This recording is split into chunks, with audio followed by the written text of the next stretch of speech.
This video is brought to you by Brilliant. Today, political turmoil in France following Macron's snap election. Hunter Biden is found guilty on gun charges, and Haiti finally forms a new government. From TLDR News, this is your daily briefing for Wednesday the 12th of June 2024. On Sunday, French President Emmanuel Macron dissolved the National Assembly in order to hold snap legislative elections, following a heavy defeat for his alliance at the European elections, which were won by the far-right National Rally, the party of Marine Le Pen.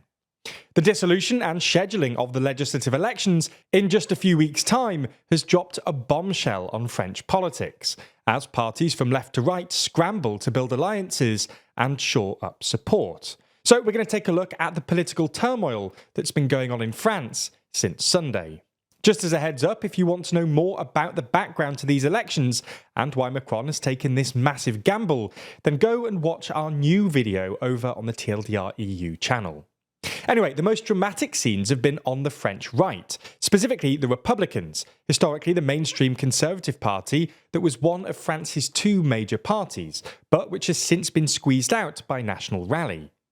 Republican leader Éric Ciotti announced that he wanted his party to form an alliance with National Rally, effectively breaking the cordon sanitaire that had existed around the far-right party. However, Ciotti, who comes from the right of his party, quickly came under fire as a series of senior Republican figures condemned his statement and called on him to resign. It remains to be seen whether he'll be ousted or is able to stay in his position, something which could lead the party to fracture. So, while a Republican National Rally alliance is up in the air, an alliance between National Rally and a smaller far-right party, Reconquest, has been ruled out. The party's leadership met for talks, but National Rally decided against an alliance, wanting nothing to do with Reconquest's leader, Éric Zemmour, who has previous convictions for hate speech. Meanwhile, the parties on the far left to centre-left have agreed in principle to form a new Popular Front alliance to fight the upcoming election. These parties had previously united ahead of the 2022 legislative elections and managed to become the largest opposition bloc, but that alliance has since effectively collapsed. But the urgency of the new election has seemingly brought them together again, although key questions remain unanswered, like who will lead the alliance? The last alliance was led by far-left firebrand Jean-Luc Mélenchon, following his strong performance in the last presidential election. However, Mélenchon is not popular with the centre-left, and it was actually the Socialist Party who performed best out of the left-of-centre parties at the recent European elections. So it's them who may have the best claim to lead a new alliance. Ultimately, Emmanuel Macron may have been hoping to capitalise on a divided left, but this may end up backfiring if the left do indeed unite. However, Macron and his alliance will certainly be happy with the splintering of the Republicans, as it provides an opportunity to pick up any remaining disaffected centre-right voters. There's more on the way, but remember to subscribe and ring the bell for more daily briefing tomorrow. Plus, if you want to support the channel like Nick Daniels, then consider joining the new TLDR membership programme for just $1.99. Yesterday, Hunter Biden, son of US President Joe Biden, was convicted on 3 felony counts regarding federal gun charges. Biden was accused of making false statements when trying to purchase a Colt revolver by stating that, at the time, he was not using or addicted to drugs, then declaring his assertion to be true. Following these 2 acts, he subsequently held the firearm illegally for 11 days, before his sister-in-law and lover at the time, Hallie Biden, disposed of it in a supermarket bin. Biden has had a history of drug-related issues and was on these substances during this time in 2018. The judge had yet to set a sentencing date, but Biden will likely not get a heavy punishment. The president pledged support, saying in a statement that he and the First Lady loved their son and proud of the man he is today, but that he will respect the outcome and will not attempt to pardon him. Many on the right celebrated the conviction as justice being served, some hoping to use the conviction against Joe Biden as Democrats used Trump's conviction against Trump. Many Democrat strategists, meanwhile, feel that voters will likely not hold the president accountable for his son's actions.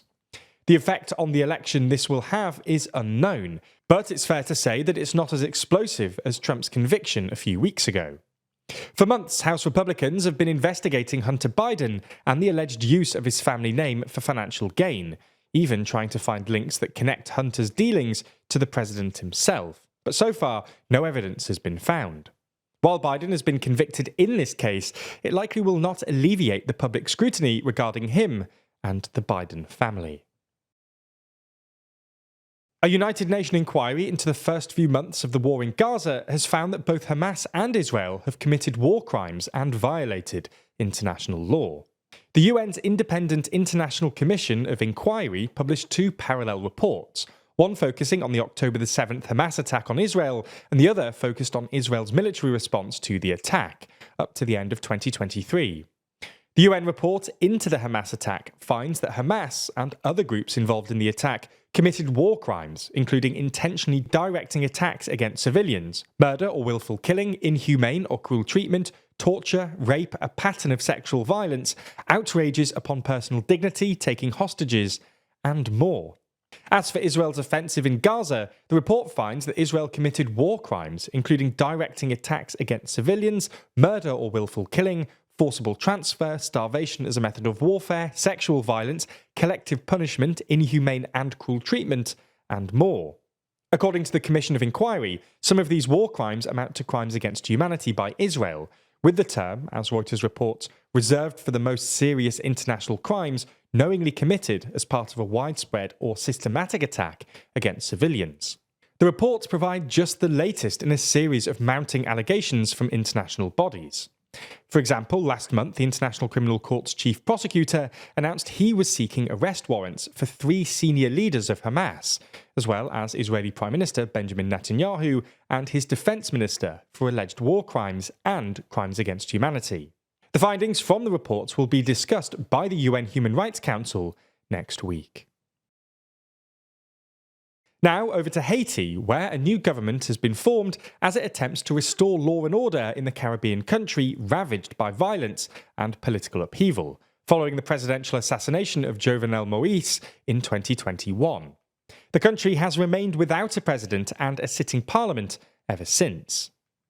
The new cabinet, announced yesterday, completely replaces all the ministers from the government of the former Prime Minister, Ariel Henry, who was forced to step down earlier this year by gangs which control large parts of Haiti. The cabinet was announced 2 weeks after Gary Conille was appointed as the temporary Prime Minister by the country's Transitional Council. Conille will serve as Interior Minister, controlling much of Haiti's security forces. Conille had a brief stint as Prime Minister more than a decade ago, and more recently was a top official at UNICEF. The cabinet will have a big task on their hands, quelling the violence perpetrated by gangs which still dominate most of the capital, Port-au-Prince, and who've refused to acknowledge the interim council of transitional leadership. Haiti's new government won't be receiving too much outside help for a while at least. A Kenyan-led UN-backed security force is still yet to be deployed, as is a long-delayed US security force to help bolster Haiti's police. And finally, in some uplifting news, a rare white buffalo calf has been born in Yellowstone National Park in the United States, which, according to the native Lakota people, fulfills a prophecy that brings about better times. The white calf was born in the northeastern corner of the national park on June the 4th and was spotted by visitors who photographed it. The spiritual leader of the Lakota said that the birth was both a blessing and a warning that we must do more to protect the earth and its wildlife. Now, understanding exactly what has or is going to happen here can be a little tricky, requiring you to evaluate lots of information from different, often partial sources. It would be sensible then to begin improving your critical thinking skills so that you can keep sharp and better understand what's going on. And well, our sponsor Brilliant.org can help you do just that. Brilliant is the online learning platform that's designed specifically to teach you everything from maths, data analysis, programming, and AI from the ground up. You don't need a fancy degree or to have dedicated hundreds of hours to studying any of these. All you need is a device with an internet connection and a few spare minutes a day. And with your spare few minutes, you'll learn by actually doing, with Brilliant providing hands-on lessons that let you play around with concepts, a method that has been shown to be 6 times more effective than just watching lectures.